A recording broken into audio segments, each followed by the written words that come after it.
നമസ്കാരം. ഈ തദ്ദേശ സ്വയംഭരണ തെരഞ്ഞെടുപ്പ് ഫലം പുറത്തു വന്നതിന് ശേഷം BJPക്ക് കിട്ടിയ രണ്ട് വലിയ മുതൽക്കൂട്ടുകളാണ് തിരുവനന്തപുരം കോർപ്പറേഷൻ മേയർ VV രാജേഷും കൗൺസിലറും മുൻ DGPയുമായ R ശ്രീലേഖയും. ആ ശ്രീലേഖ BJPയിലേക്ക് വന്നത് DGP എന്ന നിലയിൽ വാർത്തയായിരുന്നെങ്കിലും ശ്രീലേഖ രാഷ്ട്രീയക്കാരി എന്ന നിലയിൽ ശ്രദ്ധ നേടിയിരുന്നില്ല. VV രാജേഷ് പ്രാദേശികമായി അറിയപ്പെടുന്ന നേതാവായിരുന്നെങ്കിലും അതിനപ്പുറത്തേക്ക് അധികമാർക്കും അറിയുമായിരുന്നില്ല. എന്നാൽ രണ്ടുപേരും വിവാദങ്ങളെ കൈകാര്യം ചെയ്യുന്നതിലെ ശ്രദ്ധ കൊണ്ട് ഇപ്പോൾ കയ്യടി നേടുകയാണ്. തിരുവനന്തപുരത്തെ BJPക്കാർക്ക് മാത്രമല്ല, സംസ്ഥാനത്തെ സാധാരണ മനുഷ്യർക്ക് മുഴുവൻ ഇവരുടെ തന്ത്രപരമായ നീക്കങ്ങളും നിലപാടുകളും സ്വീകാര്യമായി മാറിയിരിക്കുന്നു. ഉത്തരവാദിത്തമുള്ള രാഷ്ട്രീയക്കാരൻ്റെ അച്ചടക്കത്തോടെ വിഷയങ്ങളെ കൈകാര്യം ചെയ്യുന്ന രാജേഷിന്റെ സമീപനം ഏറെ ശ്രദ്ധ നേടുന്നുണ്ട്. മേയറാകുമെന്ന് കണക്കാക്കപ്പെട്ടെങ്കിലും അവസാന നിമിഷം രാജേഷിന് വേണ്ടി വഴിമാറേണ്ടി വന്നിട്ടും ശ്രീലേഖ ഉത്തരവാദിത്വമുള്ള പൊതുപ്രവർത്തകയായി സമൂഹത്തിന് മുൻപിൽ നിറഞ്ഞു നിൽക്കുന്നു. ശാസ്തമംഗലത്തെ കൗൺസിലർ എന്ന നിലയിൽ ജനങ്ങൾക്കിടയിൽ പ്രവർത്തിക്കാൻ ഒരു ഓഫീസ് ആവശ്യമാണെന്ന് തിരിച്ചറിയുകയും അതിന് ശ്രമിച്ചപ്പോൾ അവിടെയുള്ള കൗൺസിലറുടെ ഓഫീസ് കക്കൂസിനുള്ളിലാണെന്നും കൗൺസിലർക്ക് അനുവദിച്ച യഥാർത്ഥ ഓഫീസ് MLA അനധികൃതമായി കൈവശപ്പെടുത്തിയിരിക്കുന്നു എന്നും തിരിച്ചറിഞ്ഞ് MLAയോട് അത് വിട്ടുതരണം എന്നാവശ്യപ്പെടുകയും MLA അത് മുതലെടുപ്പിന് വേണ്ടി ശ്രീലേഖയുടെ ഭീഷണി എന്ന നിലയിൽ പ്രചരിപ്പിക്കുകയും ചെയ്തത് തിരിച്ചടിയായത് CPMന് തന്നെയായിരുന്നു. മണ്ഡല അലവൻസ് എന്ന നിലയിൽ 25,000 രൂപ കൈപ്പറ്റുന്ന MLA എന്തുകൊണ്ടാണ് കോർപ്പറേഷനെ കബളിപ്പിച്ചുകൊണ്ട് 876 രൂപയ്ക്ക് അർഹതയില്ലാത്തെടുത്തിരിക്കുന്നത് എന്ന ചോദ്യം ചർച്ചയായി. MLA ക്വാർട്ടേഴ്സിൽ 2 മുറി MLAക്ക് ഓഫീസ് തുറക്കാൻ വേണ്ടി അനുവദിച്ചിട്ടും MLA ശാസ്തമംഗലത്തെ കോർപ്പറേഷന്റെ കെട്ടിടം അനധികൃതമായി കൈവശപ്പെടുത്തിയത് വലിയ വിവാദങ്ങൾക്ക് കാരണമായി. CPMകാർ എന്തെല്ലാം പരിശ്രമിച്ചിട്ടും അത് MLAക്ക് ദോഷമായി മാറുകയായിരുന്നു. ഇതിനിടയിൽ ശാസ്തമംഗലത്തെ കെട്ടിടത്തിലെ ലഭ്യമായ സ്ഥലത്തേക്ക് പോയ R ശ്രീലേഖ അവിടുത്തെ ഞെട്ടിക്കുന്ന കാഴ്ചകൾ റെക്കോർഡ് ചെയ്ത് ലോകത്തെ കാണിച്ചു. ഇത് എൻ്റെ ഓഫീസിൻ്റെ ഒരു വശത്തെ ജനലാണ്. അതിൻ്റെ താഴെ ഈ കൂട്ടി വച്ചിരിക്കുന്നത് മുഴുവനും വേസ്റ്റ്, പ്ലാസ്റ്റിക് വേസ്റ്റ്, മാലിന്യം ഒക്കെയാണ്. ഇത് മുഴുവൻ ഇതെൻ്റെ ചെറിയ മുറിയാണ് ഓഫീസ്. പക്ഷേ എൻ്റെ ഓഫീസിൻ്റെ പുറകിലുള്ള മാലിന്യ കൂമ്പാരമാണ്. ഇതിങ്ങനെ അടുക്കി അടുക്കി അടുക്കി വെച്ചിരിക്കുകയാണ്. ഇതിങ്ങനെ അടുക്കിയപ്പോൾ എൻ്റെ ഈ ഓഫീസെന്ന് പറയുന്ന ഈ കാണുന്ന ഈ ഒരു മുറിയാണ് എൻ്റെ ഓഫീസ്. ഇപ്പോൾ കിട്ടിയിരിക്കുന്ന കുടിസുമുറി എന്ന് പറയുന്ന ഓഫീസ്.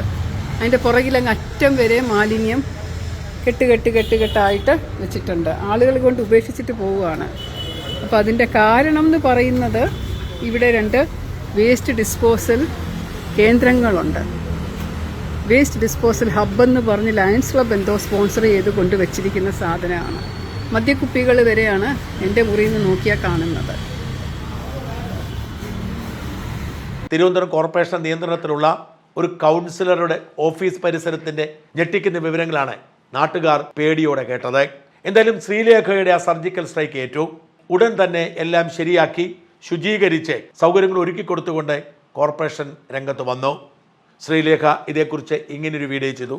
2 ദിവസം മുമ്പ് ഞാൻ ചവറിന്റെ ഒരു പ്രശ്നം പറഞ്ഞിരുന്നില്ലേ? എല്ലാം മാറി, കാണിച്ചു തരാം.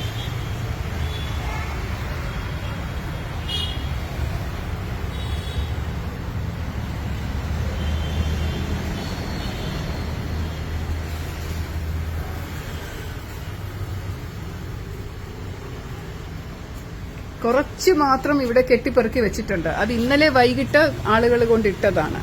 ഈ കുപ്പി സഹിതം ഇന്നലെ വൈകിട്ട് കുടിച്ചിട്ട് ആളുകൾ കൊണ്ടിട്ടത് അടുക്കി പെറുക്കി ഒരു മൂലയെ വെച്ചിട്ടുണ്ട്. എടുത്ത് കളയാനുള്ള ചവറുകൾ വണ്ടിയിൽ കയറ്റിയിട്ടുണ്ട്. ഒരു കോർപ്പറേഷൻ ആകുമ്പോൾ ഇങ്ങനെ വേണം പ്രവർത്തിക്കാൻ എന്ന് മനസ്സിലായോ? വളരെ നന്നാക്കി വൃത്തിയാക്കി വെച്ചിട്ടുണ്ട്. ഇപ്പോൾ ഇതും കൂടെ ഞാൻ നിങ്ങളെ അറിയിക്കുകയാണേ.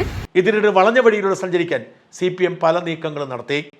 അതിലൊന്ന് MLAയുടെ ഓഫീസ് ഇരിക്കുന്ന കോർപ്പറേഷൻ ഓഫീസിൽ ശ്രീലേഖ നിയമവിരുദ്ധമായി കടന്നു കയറി ചട്ടങ്ങൾ ലംഘിച്ചു എന്ന് പറഞ്ഞ് ഒരാൾ കൊടുത്ത പരാതിയാണ്.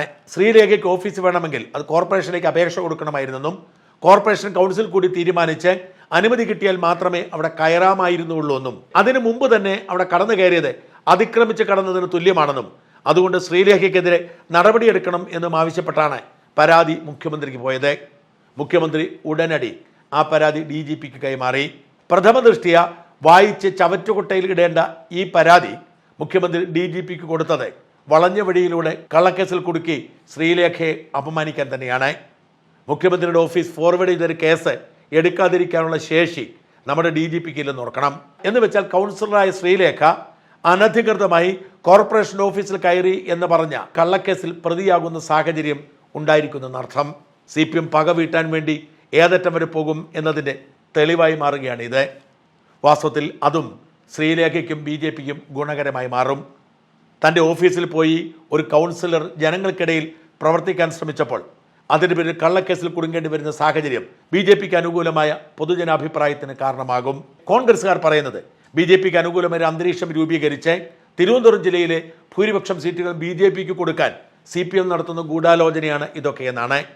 അനാവശ്യമായ വിവാദങ്ങൾ ഉണ്ടാക്കുന്നതും CPM നേതാക്കൾ ചാടിയിറങ്ങി അതിൽ പങ്കുകൊള്ളുന്നതുമൊക്കെ BJPക്ക് അനുകൂലമായ ഒരു സാമൂഹ്യ അന്തരീക്ഷം സൃഷ്ടിക്കാൻ വേണ്ടിയുള്ള CPMന്റെ ഗൂഢാലോചനയുടെ ഭാഗമാണെന്നാണ് കോൺഗ്രസ് പറയുന്നത്. എന്തായാലും ഓലപ്പാമ്പ് കാട്ടി പേടിപ്പിക്കേണ്ട എന്ന് പറഞ്ഞ് ശ്രീലേഖ രംഗത്ത് വന്നിട്ടുണ്ട്. ഡിസംബർ 31 തീയതി വളരെ തിരക്ക് പിടിച്ച ദിവസമായിരുന്നു. ഒരുപാട് പേര് എന്നെ ഓഫീസിൽ കാണാൻ വന്നു. കുറേയധികം സ്നേഹ സമ്മാനങ്ങൾ കിട്ടി. കുറേ കാര്യങ്ങൾ ചെയ്തു. ഇതിനിടെ പതിവ് പോലെ ഞാൻ ന്യൂ ഇയർ ഡിന്നറും ഉണ്ടാക്കി കേട്ടോ. അതിലും തിരക്കായിട്ട് ന്യൂ ഇയർ ഡേ കടന്നുപോയി. ഒരു ട്രെയിനിങ് പരിപാടി ഉണ്ടായിരുന്നു പുതിയ കൗൺസിലേഴ്സിന്. ഉച്ചയ്ക്ക് ശേഷം വേറൊരു മീറ്റിംഗ്, ഒരു ന്യൂ ഇയർ സെലിബ്രേഷൻ, ഒരു റെസിഡൻസ് അസോസിയേഷൻ്റെ എല്ലാം കൂടെ കഴിഞ്ഞ് രാത്രി വൈകിട്ട് വന്നപ്പോൾ കേൾക്കുന്ന ഒരു രസകരമായ വാർത്ത, ഏതോ ഒരു കമ്മ്യൂണിസ്റ്റ് വക്കീല് മുഖ്യമന്ത്രിക്ക് എനിക്കെതിരെ പരാതി കൊടുത്തത്രേ. ഞാൻ വട്ടിയൂർക്കാവ് MLAയുടെ ഓഫീസ് അതിക്രമിച്ച അകത്ത് കയറി ഓഫീസ് തുറന്നു എന്ന് സ്വന്തമായിട്ട്. അതിനെനിക്കെതിരെ കേസെടുക്കണം, എന്നെ അറസ്റ്റ് ചെയ്ത് തുറുങ്കിൽ അടയ്ക്കണം എന്ന് മുഖ്യമന്ത്രി അത് DGPക്ക് അനന്തര നടപടികൾക്കായിട്ട് അയച്ചു എന്നും അറിയുന്നുണ്ട്. ഇതിനെയാണ് ഓലപ്പാമ്പിനെ കാട്ടി പേടിപ്പിക്കുക എന്ന് പറയുന്നത് അല്ലേ? ശ്രീലേഖയുടെ മറുപടി CPMനുള്ള ഒന്നാം തരം ഉത്തരം തന്നെയാണ്. പോലീസിന്റെ DGP പദവിയിൽ വരെ ജോലി ചെയ്ത ആളാണ്. അങ്ങനെ ഒരു ശ്രീലേഖ ഏതെങ്കിലും ഒരു കള്ളക്കേസ് കണ്ട് പേടിക്കുമെന്ന് CPMകാർ കരുതിയാൽ അവർക്കാണ് തെറ്റിയത്. അത്തരം കള്ളക്കേസുകളെ നേരിടാനും കൈകാര്യം ചെയ്യാനുമുള്ള ശേഷി ശ്രീലേഖയ്ക്കുണ്ടെന്നും ഈ കേസ് CPMന് തിരിച്ചടിയാവുമെന്നും ഉറപ്പ്.